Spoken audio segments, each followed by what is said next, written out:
എല്ലാവർക്കും പുതിയൊരു വീഡിയോയിലേക്ക് സ്വാഗതം. അപ്പോൾ ഇന്നത്തെ വീഡിയോയിൽ നമ്മൾ ഉൾക്കൊള്ളിച്ചിരിക്കുന്ന ബഷീർ ദിനവുമായി ബന്ധപ്പെട്ട ചില ചോദ്യങ്ങളും ഉത്തരങ്ങളുമാണ് കേട്ടോ.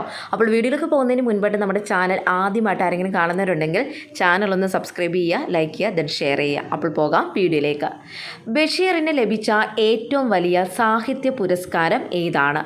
ബഷീറിന് ലഭിച്ച ഏറ്റവും വലിയ സാഹിത്യ പുരസ്കാരം ഏതാണ്? പത്മശ്രീയാണ് ബഷീറിന് ലഭിച്ച ഏറ്റവും വലിയ സാഹിത്യ പുരസ്കാരം എന്ന് പറയുന്നത്.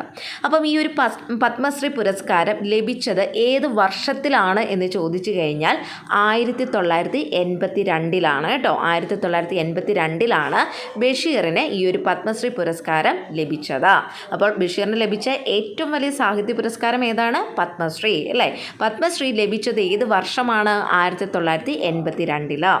ഇനി 1993 ബഷീറിനോടൊപ്പം വള്ളത്തോൾ അവാർഡ് പങ്കിട്ട സാഹിത്യകാരി ആരാണ്?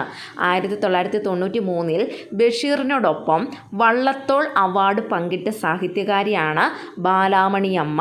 എന്താണ്? ബാലാമണിയമ്മയാണ് ബഷീറിനോടൊപ്പം വള്ളത്തോൾ അവാർഡ് പങ്കിട്ട സാഹിത്യകാരി. ഏതു വർഷം? 1993. ബഷീറിൻ്റെ ചരമദിനം എന്നാണ്? ജൂലൈ 5. വൈക്കം മുഹമ്മദ് ബഷീർ എഴുത്തും ജീവിതവും ആരുടെ ഗ്രന്ഥമാണ്? IM അഷ്റഫിൻ്റെ ഗ്രന്ഥമാണ് എഴുത്തും ജീവിതവും എന്ന് പറയുന്നത്. ഓർത്തു വെക്കുക. ബഷീർ ദ മാൻ എന്ന ഡോക്യുമെൻ്ററി സംവിധാനം ചെയ്തത് ആരാണ്? ബഷീർ ദ മാൻ എന്ന ഡോക്യുമെൻ്ററി സംവിധാനം ചെയ്തത് MA റഹ്മാനാണ്.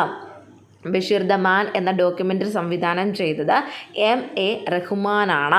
ബഷീറിനെ ബേപ്പൂർ സുൽത്താൻ എന്നാണ് വിശേഷിപ്പിക്കുന്നത്. നമുക്കെല്ലാവർക്കും അറിയാവുന്നതാണ് അല്ലേ. ബേപ്പൂർ സുൽത്താൻ എന്ന് അറിയപ്പെടുന്നത് ആരാണ് എന്ന് ചോദിച്ചു കഴിഞ്ഞാൽ വൈക്കം മുഹമ്മദ് ബഷീറാണ്. അപ്പോൾ ഈ വൈക്കം മുഹമ്മദ് ബഷീർ ബേപ്പൂർ സുൽത്താൻ എന്നാണ് വിശേഷിപ്പിക്കുന്നത്. നമുക്കറിയാം ബേപ്പൂർ എന്ന സ്ഥലം ഏതു ജില്ലയിലാണ്? എവിടെയാണ്? കോഴിക്കോട് ജില്ലയിലാണ് ബേപ്പൂർ എന്ന് പറയുന്ന സ്ഥലം. പട്ടം താണുപിള്ളയെ പരിഹസിച്ചുകൊണ്ട് ബഷീർ എഴുതിയ ഏകാംഗ നാടകം ഏതാണ്? പട്ടം താണുപിള്ളയെ പരിഹസിച്ചുകൊണ്ട് ബഷീർ എഴുതിയ ഏകാംഗ നാടകമാണ് പട്ടത്തിൻ്റെ പേക്കിനാവ്. എന്താണ്? പട്ടത്തിൻ്റെ പേക്കിനാവ്. ഓർത്തിരിക്കാൻ എളുപ്പമുണ്ട്. പട്ടം താണുപിള്ള പട്ടത്തിൻ്റെ പേക്കിനാവ്. 1993 ബഷീറിനോടൊപ്പം വള്ളത്തോൾ അവാർഡ് പങ്കിട്ടത് ഓൾറെഡി നമ്മൾ നോക്കിയ ചോദ്യമാണ് അല്ലേ. സോ അതുകൊണ്ട് ഇനി പറയുന്നില്ല.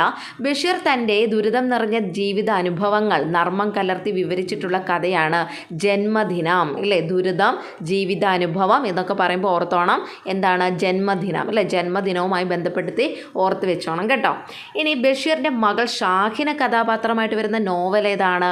മാന്ത്രിക പൂച്ചയാണ് അല്ലേ. അപ്പോൾ പൂച്ചകളെ നമുക്ക് വലിയ ഇഷ്ടമാണ്. അപ്പോൾ നമ്മുടെ ബഷീറിൻ്റെ മകൾ ഷാഹിനയ്ക്കും പൂച്ചക്കുട്ടിയെ ഭയങ്കരമായിട്ട് ഇഷ്ടമാണെന്ന് ഓർത്ത് വെക്കുക.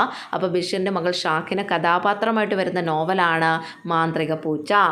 മണ്ടൻ മുത്തപ്പ എന്ന കഥാപാത്രമുള്ള ബഷീറിൻ്റെ കൃതി ഏതാണ്? മണ്ടൻ മുത്തപ്പ എന്ന് പറയുന്ന കഥാപാത്രമുള്ള ബഷീറിൻ്റെ കൃതിയാണ് മുച്ചിട്ട് കളിക്കാരൻ്റെ മകൾ എന്ന് പറയുന്നത്.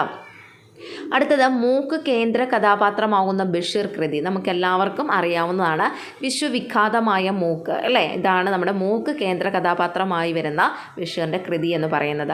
സാഹിത്യ ലോകത്ത് ഏറെ വിമർശനങ്ങൾ ഉണ്ടാക്കിയ ഒരു ബഷീർ കൃതി ഏതാണ്? സാഹിത്യ ലോകത്ത് ഏറെ വിമർശനം ഉണ്ടാക്കിയത്. വിമർശനം എന്ന് പറയുമ്പോൾ തന്നെ അവിടെ എപ്പോഴും ഒരു ബഹളവും കാര്യങ്ങളൊക്കെയാണ്. അപ്പോൾ ഓർത്ത് വയ്ക്കുക, ശബ്ദങ്ങളാണ് സാഹിത്യ ലോകത്ത് ഏറെ വിമർശനങ്ങൾ ഉണ്ടാക്കിയ ഒരു ബഷീർ കൃതി. ഒന്നും ഒന്നും ഇമ്മിണി വല്യ ഒന്ന് എന്ന പ്രയോഗം ഏതു പുസ്തകത്തിലാണ്? ഒന്നും ഒന്നും ഇമ്മിണി വല്യ ഒന്ന് എന്ന പ്രയോഗം ഏതു പുസ്തകത്തിലാണ്? ബാല്യകാല സഖിയിലാണ് കേട്ടോ. മജീദും സുഖ്രയും കേന്ദ്ര കഥാപാത്രങ്ങളായിട്ടുള്ള ബഷീർ കൃതി ഏതാണ്? ബാല്യകാല സഖി.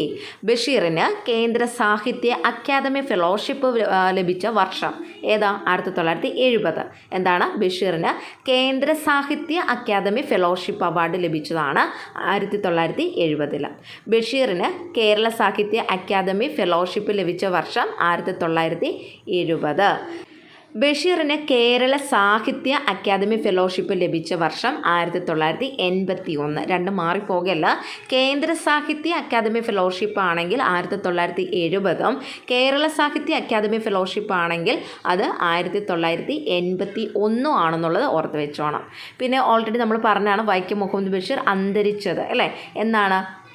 ജൂലൈ 5 വർഷം ഓർത്ത് വയ്ക്കുക 1994 കേട്ടോ. 1994 ജൂലൈ 5 വൈക്കം മുഹമ്മദ് ബഷീർ അന്തരിച്ചത്. ഓക്കെ, അപ്പം ഇന്നത്തെ വീഡിയോ നിങ്ങൾക്ക് എല്ലാവർക്കും ഉപകാരപ്രദമായെന്ന് വിശ്വസിക്കുന്നു.